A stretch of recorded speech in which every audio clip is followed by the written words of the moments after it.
O come, Emmanuel,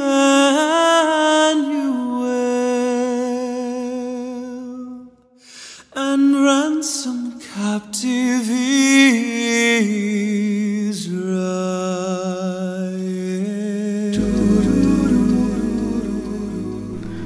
Ginpanagna ni Propeta Isaías ang pagkabunag sang Emmanuel sa isa kaulay nga babayi, ang Birhen Maria.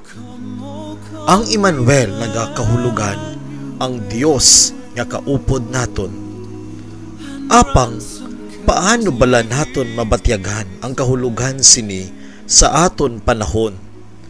Paano bala naton mahangpan ang importansya kag kahulugan sini sa aton pagkasimbahan?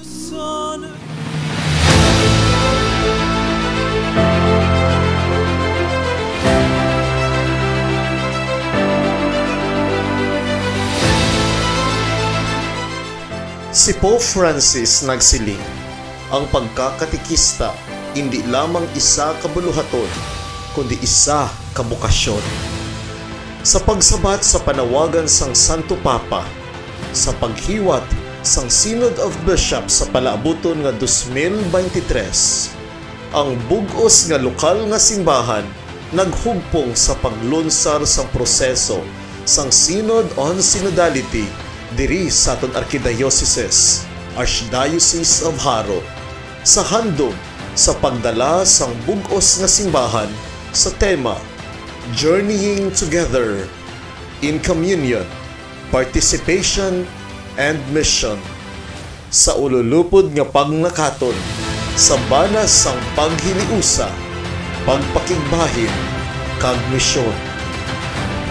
Ang Haro Archdiocesan Commission on Catechesis and Catholic Education, kaupod sang Haro Archdiocesan Pastoral Secretariat, nagadala sa inyo sang sining catechesis sa tema kag kahulugan sang Synod on Synodality. Ini ang Ka-Synod. Ikasyam nga topiko. Ano ang proseso sang Synod on Synodality sa diocesan phase or level? Ang diocesan phase, isa ka kahigayunan para sa tanan-tanan kag tagsa-tagsa ka mga katilingban sa tagsa-tagsa ka mga parokya kag diocese nga maengkwentro, makapaninguha kag makapangabuhi ang simbahan nga ululupod nga nagapanglakaton padulong sa bug-os nga paghiliusa. Sa bagay nga ang pagtukib ukon pagpatubo sang mga synodal tools kag alagyan ukon dalanon nga labing nagakaangay para sa ilalibel nga konteksto ukon kahimtangan. Nga sa katapusan mangin bag-o nga estilo sang mga lebel sang simbahan sa dalanon sang synodality. Kalabanan sang pagkamabinungahon sang sining listening phase, magagikan sa mga diskusyon sa tunga sang tagsa-tagsa naton nga mga parokya, lay movements, mga eskwelahan, kag mga universidad, religious organizations, magkaingod nga mga Christian communities, social action, ecumenical kag interreligious movements kag iban pagid nga mga grupo diri sa level sang diocese. Ang obispo amo mismo ang nagapanguna sa proseso. Gani laban nga pagpasakop sa diocesan level makapakig-angot paagi sa regular nga palaagyan sang komunikasyon sang obispo sa isa ka diocese. Ang katuyuan sang sining diocesan phase indi agud pahalawhawon ang mga dioceses kag parokya, kundi agud nga isimbog ang synodal process sa pinakakabuhi sang tagsa-tagsa ka lokal nga simbahan sa matugahon nga mga pamaagi nga nagapasanyog sang madalong nga paghiliusa, bug-os nga pagpakigbahin, kag dugang nga pagka mabinungahon nga misyon. Ang diocesan phase sang Sinodo diri sa lokal nga simbahan sa Archdiocese of Haro nagsugod sa sining tuig 2021 sa pagpatigayon sang diocesan launching sa nagligad nga October 18, 2021 nga ginsundan sang dululungan nga pagpatigayon sang parish launching sa tagsa-tagsa naton nga mga parokya sang tinalikdan nga October 24, 2021.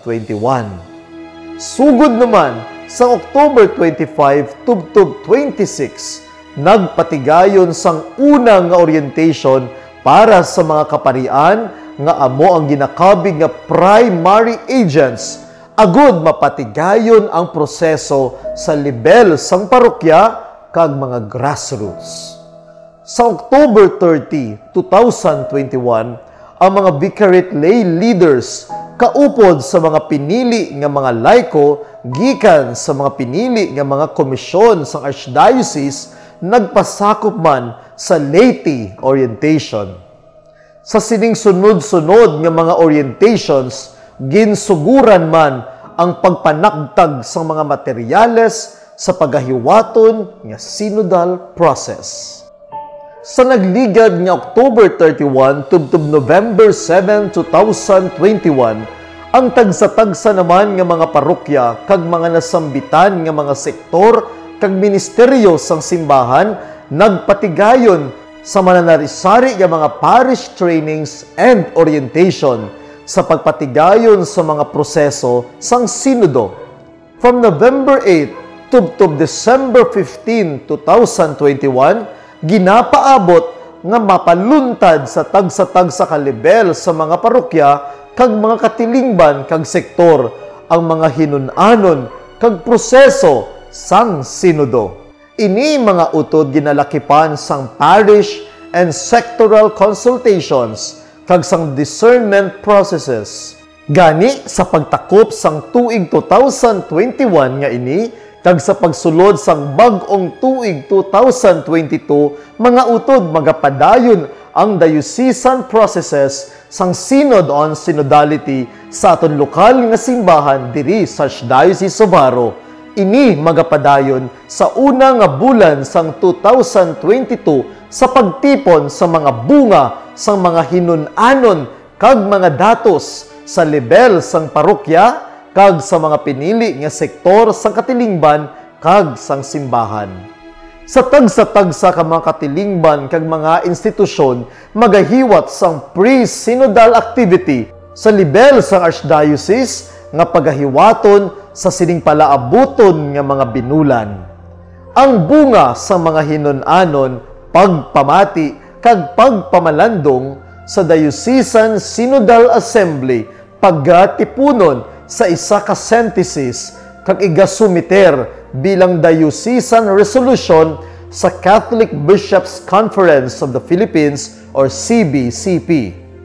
Gani sa sining listening phase, ginapalig-on naton ang mga katawhan nga magtipon, magsabat sing tingob sa mga pamangkutanon, mga imahen o konsenaryo nga maghatag sa individual kag grupo sang feedback, ideya, reaksyon, kag mga suwestyon.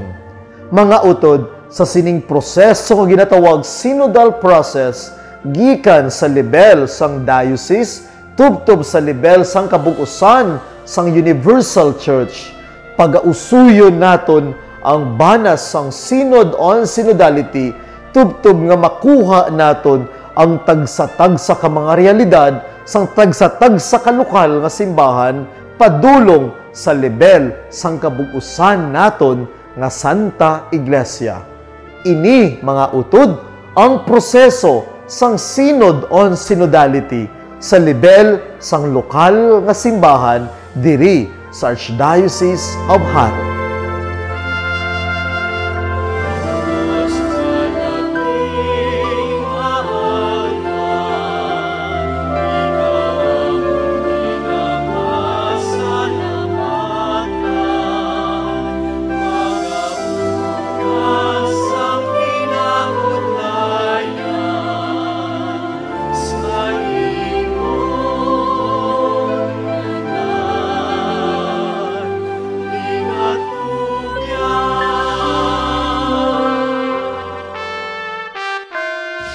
Gani mga kauturan, sa aton tingog nga pag-usoy sang banas sang Synod on Synodality, tanan kita ginahangkat agud nga ululupod kita sa pagtuon, paghibalo kag pagkilala sang mga pagpanghangkat sa aton bilang buhi nga simbahan sa aton ululupod nga pagpanglakaton sa panawagan sang paghiliusa, pagpakigbahin kag misyon. Ini si Father RJ kag ini ang katekesis sa Synod on Synodality. Ini ang CAT Synod.